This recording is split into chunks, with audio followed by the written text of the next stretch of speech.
Ajouté après une étape diplomatiquement périlleuse en Birmanie, le pape François est arrivé jeudi au Bangladesh voisin, terre d'exode de centaines de milliers de réfugiés Rohingyas dont le sort domine son voyage en Asie.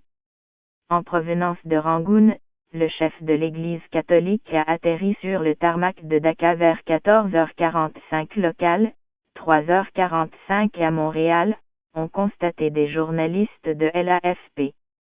Il séjournera dans la capitale bangladaise jusqu'à son décollage pour Rome samedi après-midi.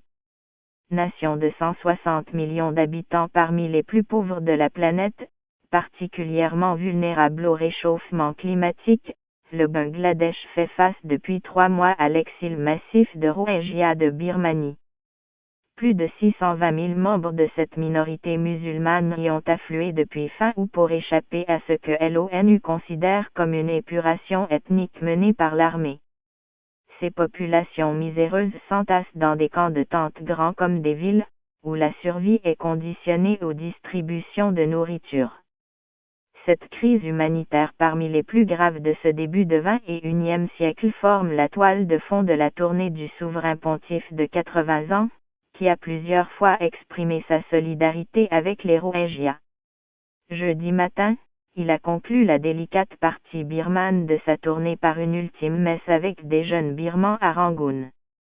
Quelques centaines de croyants en tenue traditionnelle ou habits du dimanche ont suivi cette célébration. Pour la minuscule communauté de quelques 380 000 catholiques bangladais, cette visite papale, la première depuis Jean-Paul II en 1986, est une source d'immense fierté. Habitant d'un village proche de Dhaka, Abraham Doré, 75 ans, dit son impatience de participer à la messe que célébrera le Saint-Père dans un parc vendredi.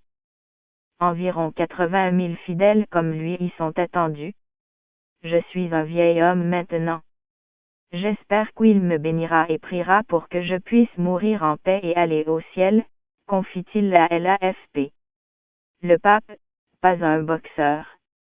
Les prises de position de Georges Bergoglio sur la crise humanitaire des Rohingyas sont très attendues au Bangladesh.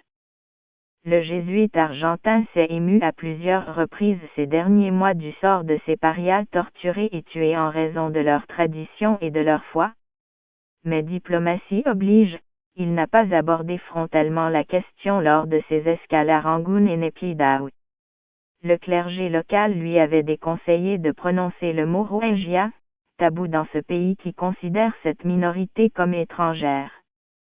Soucieux de ne pas mettre le feu aux poudres d'une opinion publique chauffée à blanc par le nationalisme, le souverain pontife s'est contenté d'allusions obliques aux violences contre les Rohingyas. Une retenue qui lui a valu des critiques à l'étranger et poussé le Vatican à souligner qu'on ne pouvait pas attendre de son leader qu'il règle des problèmes impossibles. Il a semblé comprendre le dilemme auquel il était confronté, avance l'analyste David Metissan basé à Rangoon, qui salue cette dextérité dans une nation où l'armée reste intouchable. C'est le pape, pas un boxeur, explique-t-il. Il était là pour aider le pays à progresser à travers cette horrible crise humanitaire et écouter aussi bien les autorités civiles que militaires.